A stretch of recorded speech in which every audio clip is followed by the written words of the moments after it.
नमस्कार, मैं अनार मनोहर। मेरा खास कार्यक्रम मुलाकात खास व्यक्तित्व में आज मेरी मुलाकात हो रही है युवा नेता भंवर सारण से। फुलेरा विधानसभा से संबंध रखते हैं और एक गरीब किसान परिवार का संबंध रखने वाला ये नौजवान आज फुलेरा से विधायकी पद के लिए अपनी दावेदारी प्रस्तुत कर रहा है। लंबे समय से अपने क्षेत्र में काफ़ी सक्रिय नज़र आ रहा है।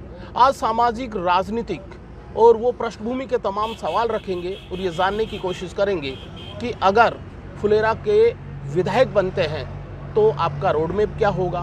एक जो ड्रीम, आपका सपना जो होता है कि फुलेरा को मैं हाईटेक बनाऊं, मैं फुलेरा को और विकसित करूं, वो पूरा प्रोजेक्ट भी समझेंगे।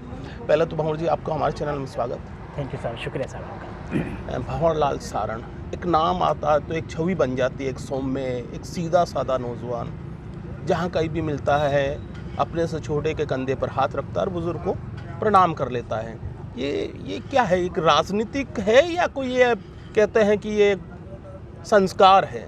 सर मैं बताऊं आपको, ये मुझे एक पारिवारिक संस्कार मिले हैं। जब जन्म जब हुआ तो उस समय से जो पारिवारिक पृष्ठभूमि जो रही है मेरी, जो मेरे पिछले दिन में देखता हूँ, जो पिछले में मेरे जीवन की जो बचपन में देखता हूँ, तो उसी तरह के जो हमें संस्कार सिखाया गया, जो संस्कार मिले हैं, वही एक आत्मा से निकलते हैं वो संस्कार। मैं जब आपके बारे में सर्च कर रहा था, थोड़ा पढ़ रहा था, तो बताया कि एक ऐसे किसान परिवार का संबंध रखने वाला नौजवान बहुत ही कठिनाई से अपना जीवन जीता है, लेकिन आज मैं देखता हूँ कि अच्छी खासी गाड़ी में घूमता है और पंचायत समिति मेंबर है, लगातार चुनाव जीत रहे हो, और अभी तो होर्डिंग तो ये लग रहा है कि अभी विधानसभा की टिकट भी दावेदारी में हो। सर आपको बताऊँ, मैं बिल्कुल ठीक कहा आपने। मैं बहुत गरीब परिवार से निकला हुआ इंसान हूँ और मेरे माँ बाप बहुत ही गरीब परिवार से थे। एक्चुअली खेती बाड़ी से हमारा जुड़ाव था। मैं जब पहली और दूसरी क्लास जो मैंने जयपुर से, मैंने एक एनजीओ चलता था वहाँ पे अम्बाबाड़ी के अंदर, उसके अंदर मैंने शिक्षा प्राप्त की। वहाँ कोई भी गरीब किसान का बेटा जाकर के वहाँ पढ़ाई कर सकता था। वो मैंने एजुकेशन वहाँ से ली, पहले दूसरी क्लास की। सन 1991 92 में राजीव गांधी जी शांत हो गए। जैसे राजीव गांधी शांत हुए तो वो एक ट्रस्ट था, वो एक एनजीओ था, वो बंद हो गया। उस समय गवर्नमेंट से फंड मिलता था उस एनजीओ को, वहाँ हम लोगों को एजुकेशन मिलती थी। जब वो एनजीओ बंद होने के बाद में, वहाँ एजुकेशन बंद होने के बाद में हम लोगों को वापस गांव आना पड़ा मुझे, और मैंने वहाँ पे तीसरी, चौथी और पाँचवीं 3 क्लास मैंने वहाँ पे हमने गांव में मैंने प्राथमिक एजुकेशन मैंने पहली दूसरी मैंने जयपुर में की। फिर मैंने तीसरी, चौथी, पाँचवीं मैंने गाँव से पढ़ाई की। फिर मैंने 6th क्लास में वापस मैंने जयपुर में जाके फिर मैंने भवानी निकेतन स्कूल में एडमिशन लिया और वहाँ से मैंने एजुकेशन की शुरुआत की। मैंने 12th क्लास तक मैं भवानी निकेतन स्कूल में लिया। और जब शुरू से जो संस्कार जो आप बोल रहे हो, जो संस्कार मुझे सिखाया गया है, वो बिलीव करो आप मेरी आत्मा से ही निकलते हैं, क्योंकि जीवन में वैसे दिन देखे हैं मैंने एक्चुअली। और रही बात एक जो गरीब का जिक्र, और आप मुझे बता रहे थे अभी, राजनीति में आके जनप्रतिनिधि बनना, एक पॉलिसी मेकर की भूमिका में जाना, कभी पीड़ा होती है कि उस दर्द को, उस गरीबी को, उस तकलीफ को मैं मिटाऊंगा, उनके लिए काम करूंगा, ऐसा सोचते हो? सर सच बताऊं, मेरा उद्देश्य ये मेरे जीवन का, बाकी मैं बहुत गरीब परिवार से निकल गया। आज पहले तो सबसे पहले मैंने अपनी फैमिली को, मेरे बच्चों को, उनको मैंने स्टेबलाइज किया कि कम से कम इस दुनिया में मैं रहूँ या नहीं रहूँ, क्योंकि कई बार राजनीति में कई लोग ऐसे लोग आते हैं जो बर्बाद भी हो जाते हैं बेचारे। पहले मैंने मेरा बैकग्राउंड मैंने सेटअप किया, मेरा बहुत मेहनत की, कड़ी संघर्ष किया सर मैंने, इसी बात नहीं, बहुत मेहनत की। जीवन में ऐसा कोई काम है जो मैंने नहीं किया होगा। मैंने मजदूरी भी मैंने की है, मैंने बस पे कंडक्टर भी मैंने की है, मैंने railway station, Jaipur railway station पुलिया का काम भी किया है मैंने 1 महीने तक। इसके अलावा मैंने ऐसा कोई काम, मैंने डोर टू डोर जा करके वॉशिंग पाउडर बेचा है, जो मैं समझता हूँ शायद राजस्थान में ऐसा कोई जिला नहीं होगा जो मैं गया नहीं होगा। घर घर जा करके मेरे घंटे बजाइए जयपुर के मैंने। ये फिर टर्निंग पॉइंट बताइए ना मुझे, कि वो सफ़र के बाद में आज मैं देख रहा हूँ वो और आज, ये शॉर्ट में ये बता दीजिए कि वहाँ से यहाँ तक का सफ़र। सर एक्चुअली मैं बताऊँ, मैं बस काम करते करते फिर मैंने गुड़गांव में जाके सेटअप, गुड़गांव मैंने देखा कि यार यहाँ में और जयपुर में तो रात और दिन का फ़र्क है। तो वहाँ मैंने देखा कि यार मैं कौन सा ऐसा काम करूँ जो मैं बिन पैसों से मैं काम कर सकूँ। तो मुझे सबसे बढ़िया लगा कि बिन पैसों से, आपके पास जेब में 1 रुपये भी नहीं है, फिर भी अपना आप व्यापार शुरुआत कर सकते हो। तो मैंने अपनी एक संस्था, मैंने एक अपनी सिक्योरिटी कंपनी चालू की मैंने। वो बिन पैसे शुरुआत हुई। मैं खुद रात को जाके वहाँ गार्ड की नौकरी करता था, मेरी खुद की कंपनी के अंदर गार्ड की नौकरी करता था, और दिन के अंदर मैं मार्केटिंग किया करता था। क्या बात! कंपनी में जा के मैं विजिटिंग कार्ड दिया करता था। रात को मैं 1600 रुपये की गुड़गांव के अंदर मैं नौकरी करता था सिक्योरिटी गार्ड की। फिर मैंने जयपुर में भी कुछ टाइम जयपुर में की। फिर मेरा थोड़ा काम मिलने लगा। जैसे जैसे मेरा काम बढ़ा वैसे वैसे मुझे थोड़े मेरे दिन भी पलटते गए सर।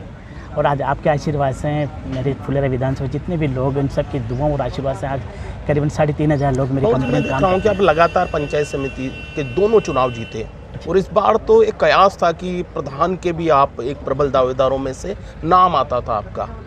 खुशी है कि आखिरकार ईश्वर ने उस ज़िंदगी के बाद अब ये ज़िंदगी दी है, आज लोगों का भरपूर प्यार मिल रहा है। बिल्कुल सर, मुझे बहुत प्यार और बहुत स्नेह मिल रहा है मुझे।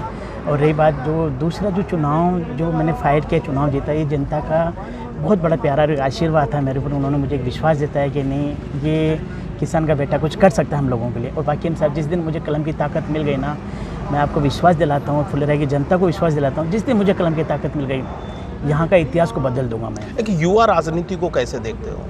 देखिए, एक्चुअली जो जिनका साया नहीं होता राजनीति के अंदर, उस आदमी को बहुत दर दर की ठोकरें भी भटकनी पड़ती है, ठोकरें खानी भी पड़ती है, लेकिन धीरे धीरे साया भी बनता है। आज मेरे ऊपर भी कई लोग कांग्रेस पार्टी में, बड़े लीडर भी मेरे ऊपर फेथ और विश्वास करते हैं कि ये ज़मीन से जुड़ा हुआ कार्यकर्ता है कांग्रेस पार्टी का। तो धीरे धीरे मुझे पूरा विश्वास है, मुझे पार्टी भी कभी ना कभी सही जगह मुझे मौका भी देगी। और जिस दिन मुझे मौका दे दी, जिस दिन मुझे कलम की ताकत दे दी, उस दिन बहुत कुछ बदल के दिखाऊंगा। पिछले चुनाव में पंचायत समिति में एक प्रधान के परफेक्ट दावेदारों में से थे, चूक कहाँ होगी? सर, एक्चुअली ये पार्टी का निर्णय था और मैं समझता हूँ कि मैं तो इसको ही मानूंगा कि मेरी किस्मत में वो चीज़ लिखी हुई नहीं थी, जहाँ तक मैं समझता हूँ। स्थानीय लीडर को टिकट की दावेदारी कर रहे हो, उसमें से आपका भी नाम है। ये स्थानीय बाहरी, ये क्या चीज़ है?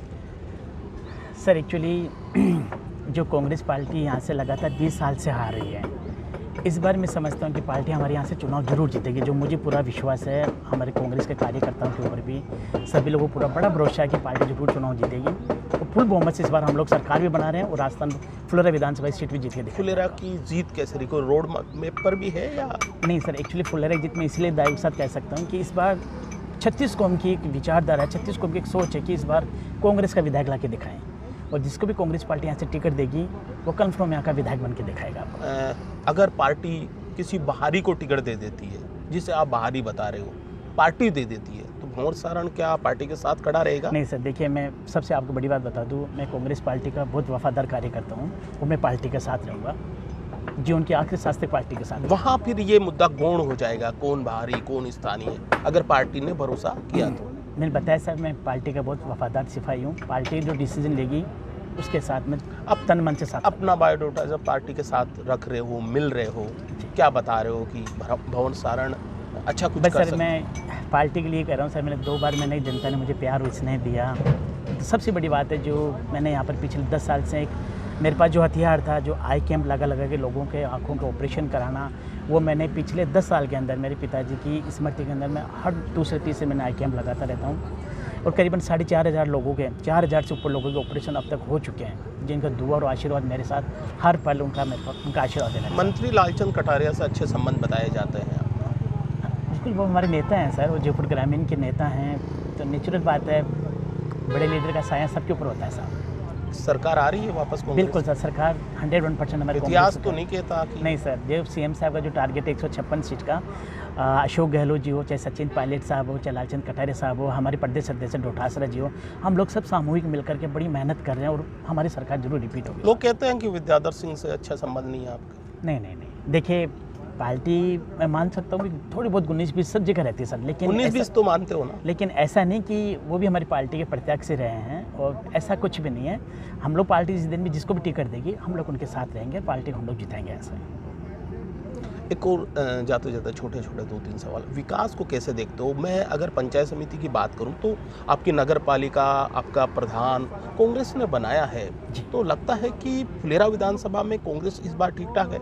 नहीं, मैं बताया ना सर, इस बार अगर कांग्रेस पार्टी यहाँ से किसी भी आदमी को टिकट देती है, मैं समझता हूँ यहाँ से हमारी पार्टी का जो भी टिकट देगी वो बंदा विधायक जरूर बनेगा इस बार। बीजेपी के विधायक लगातार 3 बार जीते हैं, हैट्रिक नाम है, एक अच्छा खासा कह सकते हैं कि फॉलोवर है उनके, कैसे जीत पाओगे?